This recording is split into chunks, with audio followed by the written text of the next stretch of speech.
प्रधानमंत्री नरेंद्र मोदी के 75वें जन्म दिवस को लेकर भाजपा सेवा पखवाड़ा दिवस मना रही है। और ऐसे में दिल्ली के दिग्गज नेता पूर्व सांसद रमेश बिदुड़ी जी ने तुगलकाबाद गांव में एक रक्तदान शिविर का कैंप का आयोजन किया है। सर, कितना बेहद जरूरी माना जाए, एक प्रधानमंत्री के लिए पूरी भाजपा जुटी हुई है, जन सेवा कर रही है, सेवा कार्य में जुटी है। आज से पहले ऐसे दृश्य किसी और प्रधानमंत्री के लिए नहीं देखे। ये पहले देश के राष्ट्रीय नायक, राष्ट्रीय नेता हैं, लोकप्रिय दुनिया के प्रधानमंत्री जी, जिन्होंने पिछले 45 साल तक सार्वजनिक और राजनीतिक जीवन में एक भी दिन छुट्टी नहीं ली, बगैर एक भी दिन हॉलीडे किए हुए पूरे के पूरे 365 दिन 45 साल तक लगातार जनता की सेवा, देश की सेवा के लिए लगा दी है। ये प्रेरणा उनकी देश के नौजवानों तक जाए और भारतीय जनता पार्टी ने उनके जन्मदिन को पिछले 10 साल से सेवा पखवाड़ा के रूप में बना दिया है। 17 सितंबर को प्रधानमंत्री जी का जन्मदिन होता है और 2 अक्टूबर को महात्मा गांधी और लाल बहादुर शास्त्री जी का जन्मदिन होता है। इसमें अनेकों प्रकार के प्रकल्पों के माध्यम से सेवा के कार्य किए जाते हैं। दक्षिणी दिल्ली में आज एक blood donation camp south Delhi में यहाँ पर किया जा रहा है शिवासरा ट्रस्ट और विवेक बिदुड़ी फाउंडेशन के माध्यम से। कल अस्पतालों में फ्रूट डिस्ट्रीब्यूशन का 1000 बेड की 3 अस्पताल हैं। टीबी की हॉस्पिटल 470 बेड की, ईएसआई में मजदूर गरीब लोगों की एक हॉस्पिटल ईएसआई की सेंट्रल गवर्नमेंट की 300 बेड की और आयुर्वेदिक हॉस्पिटल इनकी 200 बेड की। ये 500 बेड की अस्पतालों में कल फ्रूट डिस्ट्रीब्यूशन का कार्यक्रम हुआ। 15 दिन तक लगातार 75वें जन्मदिन पर 75 की सीरीज के हर दिन एक नया कार्यक्रम होगा। एक दिन वृक्षारोपण होगा, एक पेड़ मां के नाम। 75 जगह 75 वृक्ष लगाने का काम होगा। एक दिन स्वच्छता अभियान होगा। पूरे साउथ दिल्ली पार्लियामेंट में 75 जगह स्वच्छता अभियान के कार्यक्रम चलेंगे। 75 स्थानों पर बच्चों की चित्रकला प्रतियोगिता का आयोजन किया जाएगा। एक दिन 75 ही जगह पर सभी हेल्थ चेकअप कैंप लगाने का काम होगा सभी वार्डों के अंदर। तो अलग अलग ये कार्यक्रम हो रहे हैं।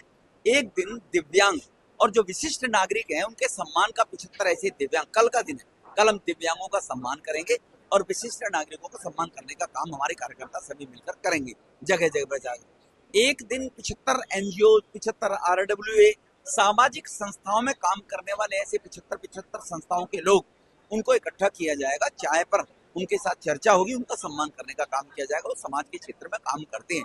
तो मोदी जी की प्रेरणा से लोग आगे समाज के लिए, क्योंकि सनातन संस्कृति जो है उसका मंत्र ही है सर्वे भवन्तु सुखिन सर्वे सन्तु निरामया, दुनिया में सभी सुखी रहें। तो सनातन संस्कृति में मानव कल्याण, हमारे जो आराध्य देव शिव जी महाराज हैं, भोलेनाथ बाबा, वो सर्व कल्याण की बात करते हैं। सभी देवी देवताओं का सर्व का कल्याण, सबका कल्याण हो। तो इस जन्मदिन से मोदी जी से लोग प्रेरणा ले और सभी लोग इस प्रकार के कार्यक्रम करें। इसीलिए मोदी जी के जन्मदिन पे कार्यक्रम किए जाते हैं।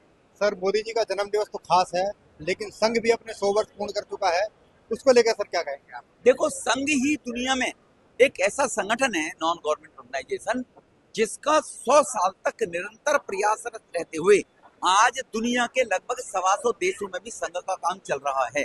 और संघ ही एक ऐसा संगठन है जिसमें कोई चुनाव नहीं होता है, कोई सदस्यता नहीं होती है, क्योंकि वो राष्ट्र के निर्माण और व्यक्ति चरित्र निर्माण का काम करता है। इसीलिए धीरे धीरे लोगों को जानकारी है। और संघ ही एक ऐसा, राष्ट्रीय स्वयंसेवक संघ ही ऐसा संगठन है जिसका कभी भी कोई डिवीजन, आज तक वर्टिकल डिवीजन, कम्युनिस्ट हो, कांग्रेस का 25 दफे डिवीजन हो चुका है, इस संगठन का आज तक भारत में कभी कोई डिवीजन नहीं हुआ है। तो वो क्योंकि राष्ट्र के निर्माण के लिए और व्यक्ति चरित्र निर्माण का काम संघ करता है। उनके 100 साल हो गए, ये भारत के नागरिकों के लिए सौभाग्य की बात है। कोई संगठन समाज कल्याण के लिए, सनातन संस्कृति के उत्थान के लिए, और 140 करोड़ लोग आज हो गए हैं, उनके सबके विकास और हर मनुष्य के चरित्र निर्माण का काम करता है। तो ये हम सब लोगों के सौभाग्य का विषय है। और संघ का भी ये जो 100 वर्ष शताब्दी उनकी हो गई है, 1 साल तक इसी प्रकार से सेवा के अनेकों कार्यक्रम देश भर में शुरू किए जाएंगे। इसी प्रकार से कुछ सर संदेश देना चाहेंगे देशवासियों को कि दोनों खास लम्हे हैं, भाजपा का भी और संघ का भी? देखो, दुनिया आज, पहले भी भारत, जब विश्वगुरु कहते थे 1000 साल पहले, दुनिया भारत को फॉलो करती थी। आज फिर वो समय मोदी जी के नेतृत्व में सरकार रहते हुए पिछले 11 साल में देश को विश्वास पैदा हुआ है। और राष्ट्रीय स्वयंसेवक संघ का ही एक अंग भारतीय जनता पार्टी है। राष्ट्रीय स्वयंसेवक संघ जो अलग अलग क्षेत्रों में लगभग 55 से 60 क्षेत्रों में काम करता है। शिक्षा को लेकर मजदूरों को लेकर मजदूर संघ, विद्यार्थियों को लेकर विद्यार्थी परिषद, सेवा बस्तियों में गरीब लोगों को लेकर सेवा भारती, अनेक प्रकार के वनवासी जो हमारे आदिवासी भाई हैं, वनवासी कल्याण आश्रम, शिक्षा समर शिक्षा संस्थान जो शिक्षा का गरीबों को काम दें, ऐसी अनेकों प्रकार की संस्थाएं अध्यापकों में, वरिष्ठ जो सीनियर इंस्टीट्यूट है उनमें, हर क्षेत्र के अंदर संघ देश में काम कर रहा है। और आज दुनिया मानने लगी है भारत को, भारत की संस्कृति को। तो भारत की संस्कृति को दुनिया अगर फॉलो कर रही है तो 2047 में भारत विकसित राष्ट्र बनेगा, इस बात के लिए भारत आगे बढ़ रहा है। और जो भारत आज से 10-11 साल पहले इकोनॉमी के अंदर 11वें 10वें 11वें स्थान पर होता था, आज चौथे स्थान पर भारत है। और 2 साल में भारत दुनिया के तीसरे स्थान की अर्थव्यवस्था का देश बनेगा। तो वो संघ के संस्कार ही लेकर देश के प्रधानमंत्री काम कर रहे हैं। और क्योंकि प्रधानमंत्री जी भी स्वयं सेवक हैं, इसलिए वो काम कर रहे हैं, इसलिए भारत आगे बढ़ रहा है। आप भी स्वयं सेवक हैं, कितना गौरवान्वित महसूस कर रहे हैं? मैं गौरवान्वित महसूस कर रहा हूँ, तभी आपके सामने बातें कर रहा हूँ क्योंकि मैं भी स्वयंसेवक हूँ। और स्वयंसेवक होने के नाते चाहे संघ में, उसके बाद विद्यार्थी परिषद में, उसके बाद भारतीय जनता पार्टी में, और ये सेवा के जो हमें जो काम करने का अगर अवसर मिल रहा है, जो संस्कार मिले और राष्ट्रीय स्वयंसेवक संघ से ही मिले। बीजेपी के नेता रमेश बिदुड़ी जी हमारे साथ थे, जिन्होंने प्रधानमंत्री नरेंद्र मोदी के 75वें जन्म दिवस को लेकर और संघ के शताब्दी वर्ष को लेकर हमसे खास बातचीत की है। दीपक खामरा, सुदर्शन न्यूज, दिल्ली।